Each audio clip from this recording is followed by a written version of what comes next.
Un avión comercial de la aerolínea India Express, un Boeing 737-800, se preparaba para aterrizar en el Aeropuerto Internacional de Mangalore.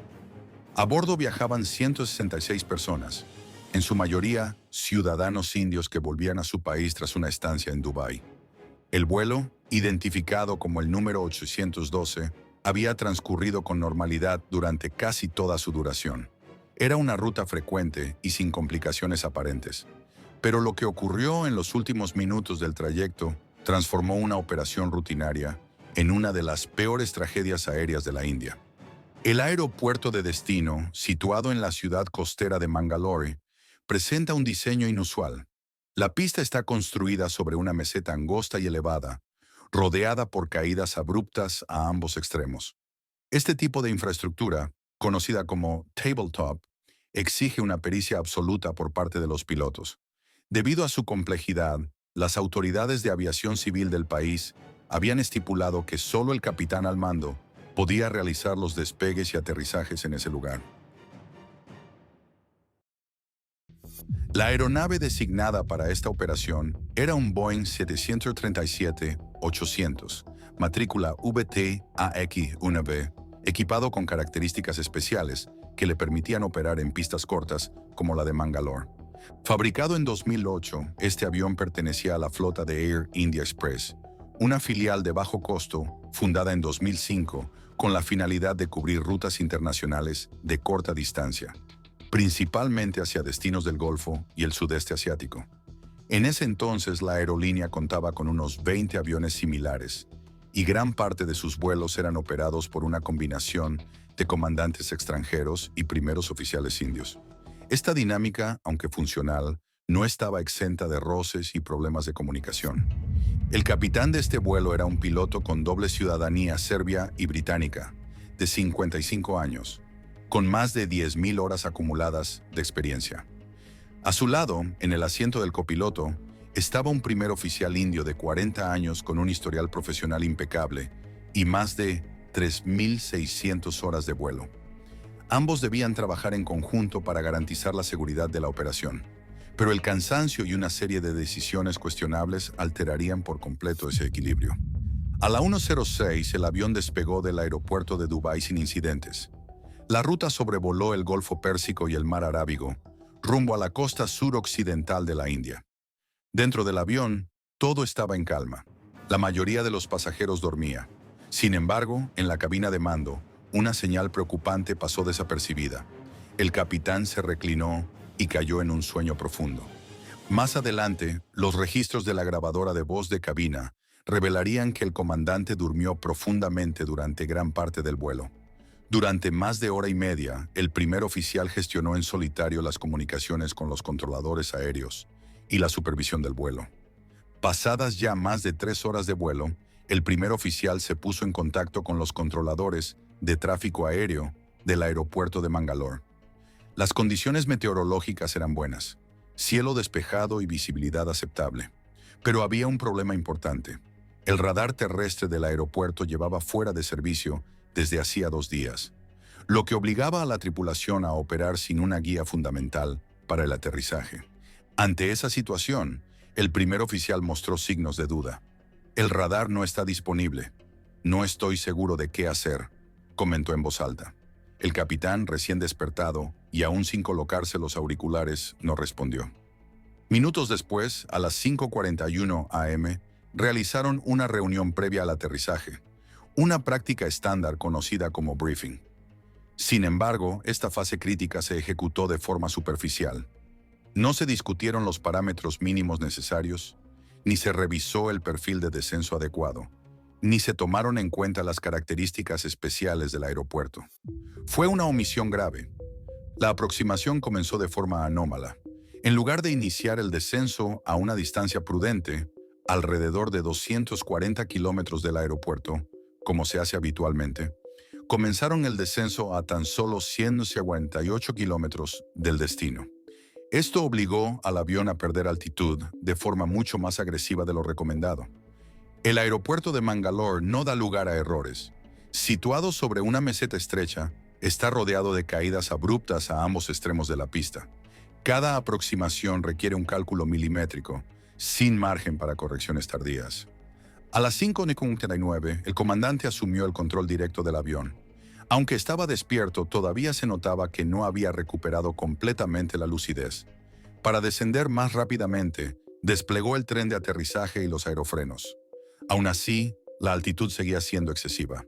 En ese momento, la velocidad de descenso superaba los 3.000 pies por minuto, una tasa muy peligrosa para un aterrizaje en curso. El primer oficial, alarmado por lo que veía por el parabrisas, expresó con preocupación: «Estamos demasiado altos, la pista está justo ahí abajo». El capitán también reconoció el problema, aunque con resignación. «Oh, sí que estamos altos». En una situación como esta, lo indicado era realizar una aproximación frustrada, abortar el aterrizaje, ascender y volver a intentarlo. Pero el capitán no lo hizo.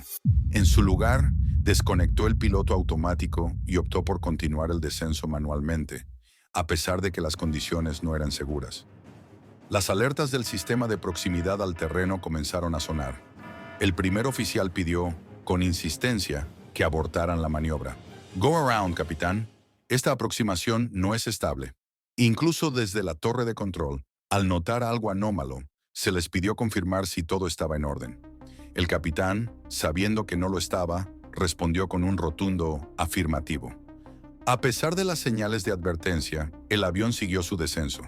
La aeronave cruzó el umbral de la pista 24 con una velocidad de 160 nudos, muy por encima del límite recomendado. Además, se encontraba mucho más alto de lo necesario para un aterrizaje seguro. El avión tocó tierra de forma inestable, con solo una rueda trasera, lo que provocó un rebote. A pesar de que el primer oficial insistió en abortar el aterrizaje, el capitán continuó. El avión se asentó muy tarde, con apenas 850 metros de pista restante, insuficientes para frenar a esa velocidad.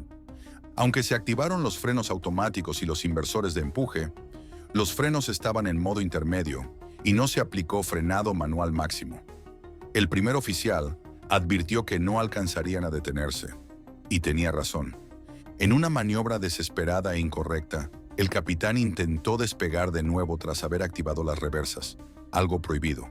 El avión no logró ganar velocidad y salió de pista, chocando contra una antena y perdiendo el control. Segundos después, el avión cayó por el borde de la meseta, descendiendo en picada por un barranco de más de 50 metros de profundidad.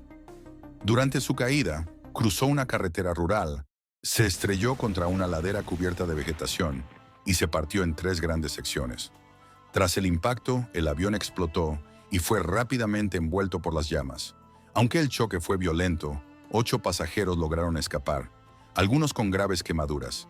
El resto quedó atrapado entre el fuego y el fuselaje deformado. En minutos, el interior fue consumido por el incendio. De las 166 personas a bordo, 158 murieron. Los equipos de emergencia del aeropuerto llegaron primero, pero los restos principales estaban a más de 200 metros de profundidad, dificultando el acceso. La respuesta movilizó a más de 100 rescatistas, pero el terreno escarpado, el humo y la presencia de curiosos complicaron aún más las labores. Apenas ocurrió el accidente, los primeros en llegar no fueron los equipos de emergencia, sino los propios vecinos de las aldeas cercanas. Muchos bajaron por la ladera descalzos y con linternas improvisadas, tratando de rescatar a los sobrevivientes entre el humo y las llamas. Una niña fue hallada con vida, pero falleció camino al hospital. Aunque al principio se habló de 9 sobrevivientes, pronto se confirmó que solo 8 lograron escapar con vida. El resto de los pasajeros, atrapados por el cinturón o desorientados por el fuego, no tuvo oportunidad de salir. La escena era devastadora. Más de 70 personas murieron calcinadas, mientras que otros fallecieron por el impacto. La recuperación de cuerpos se completó el mismo día, pero para las familias el dolor apenas comenzaba. Se activaron centros de atención y días de duelo fueron declarados en varias regiones del país. La tragedia conmocionó a toda la India. La investigación comenzó de inmediato. El hallazgo más impactante fue la grabación de ronquidos en la cabina durante más de 90 minutos, lo que confirmó que el capitán había dormido profundamente durante gran parte del vuelo. Al despertar, aún aturdido por la inercia del sueño, y posiblemente enfermo, tomó decisiones apresuradas sin coordinación con el copiloto. No realizaron un briefing adecuado y la aproximación fue iniciada desde una distancia demasiado corta debido a que el radar del aeropuerto no funcionaba. A pesar de múltiples advertencias del primer oficial, el comandante insistió en aterrizar. Con una trayectoria incorrecta, velocidad excesiva y sin frenar con máxima intensidad, el avión no logró detenerse y terminó saliéndose de pista. En un intento desesperado, el capitán trató de despegar de nuevo, algo prohibido en esas condiciones, provocando la pérdida total de control. El accidente reveló fallos humanos, técnicos y organizacionales, y dejó una marca profunda en la historia de la aviación india.